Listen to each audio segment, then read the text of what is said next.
Alright mates, how's it going? In today's video, chapter 22 of Rise of the Horde by Gul'dan. This is it, the final chapter, the finale and stuff. So let's go! The first thing Gul'dan did was summon his Shadow Council and share the words of the mysterious stranger who called himself Medivh. He told them about the beautiful meadow, the clean water, the delicious looking animals, and he spoke of the beings called humans, and how they'd probably put up a good fight but then overall suck at PvP. Gul'dan knew he'd be able to sell them on this, and as he looked into their eyes, he saw hope and greed, which was exactly the sort of hope and greed he was looking for. And so the work began. Initially, Gul'dan had Blackhand send out decrees to all the clans. They were to submit their finest warriors for controlled one-on-one or small party fights, in public display, the winners of which would receive food from the losing clan and pure water, as well as honour and fame and the glory of not being filthy casual noobs. That would redirect the attention of the starving horde and give the orcs a bit of an outlet for their bloodlust for the time being. Meanwhile, instructions continued to arrive via visions from Medivh, and he was very clear about what needed to be done. A portal between two worlds. Medivh would use his magics to create one on his side, whilst the Shadow Council and the Warlocks would create one on Draenor. This was not something that could be done in secret though, because the portal needed to be massive. But that wasn't an issue. Constructing the platform and framework of this huge portal would give the Horde yet another thing to focus on. I don't understand why you're pissed off. Both Orgrim and Durotan stood and looked over the construction site of the dark portal. There were orcs everywhere, their green skin glistening with sweat, underneath a sun that scorched the land. Is this not better than having them ride into your camp and slaughter your clansmen? Yeah, in a way. But we still don't know what this is a portal to. Does it matter? Look around, Durotan. We know what this is a portal from. I suppose you're right.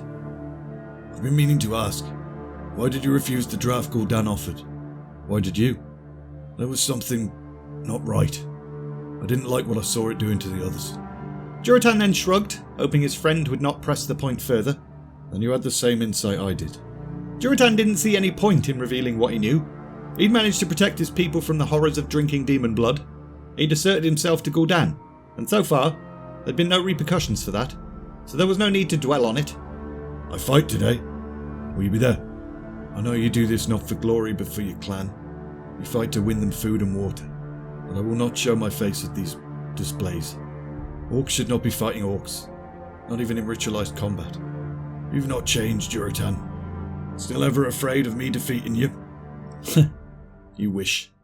Sometime later, with construction nearly complete on the dark portal, a ring of warlocks stood guard to make sure there were no curious onlooker witnesses to the process, while several stonemasons carved the final seal into the portal's base, and as soon as they finished it, they were straight up murdered. But even informed Gul'dan that the blood of those that created the seal would prime it, and Gul'dan had no reason to doubt his new ally's wisdom. The warlock then turned to his former mentor. You and your clan will be among those staying behind. Yeah, so I assumed. For a second, Gul'dan thought he caught a faint glimmer of something in Nazul's eyes, but figured it was probably nothing to worry about. At dawn, the army of orcs were ordered to make their way down the path that led from Hellfire Citadel to the portal, and their future. And as Durotan and his clan approached, the Frostwolf chieftain saw a Draenei child standing in front of the portal, which was a bit weird because nobody had seen a Draenei for months. What are they going to do with it? I fear the worst. The warlocks then began to chant, and to Durotan's amazement, Gul'dan appeared out of thin air and addressed the crowd. Today is a glorious day for the orcs. You have all seen this portal being built, admired the craftsmanship. Now I will reveal to you the visions I have had. Gul'dan then pointed towards the dark portal. Far away, in a land called Azeroth, I have an ally. He offers us his land.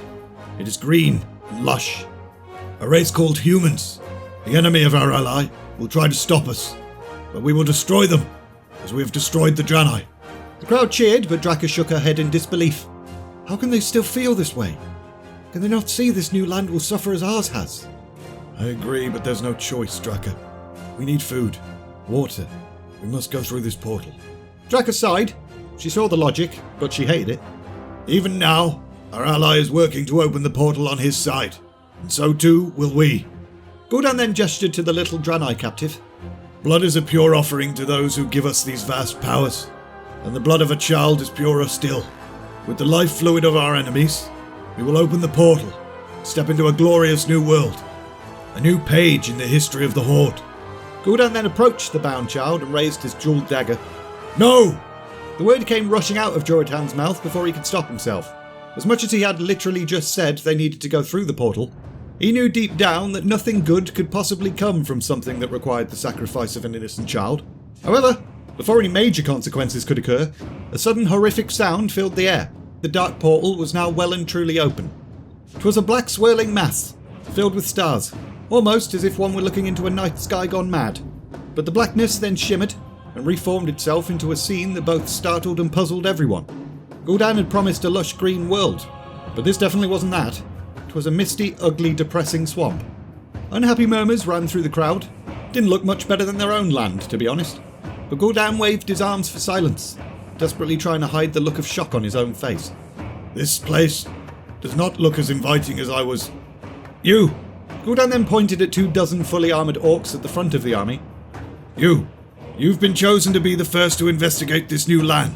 Go forth, in the name of the Horde. The group of orcs hesitated a little bit, but then did what they were told. But as soon as they had run through, the scene vanished. Gul'dan was now doing everything he possibly could to stay composed despite being extremely rattled. They will return, with news of this world, I think. The image of the swamp then reappeared, and the orc scouts did indeed return. We have slain and eaten a number of creatures. Their flesh is wholesome, and the water is pure. This land is bloody amazing, Gul'dan. The crowd murmured yet again, and despite everything that had just happened, even Joritan couldn't help but salivate.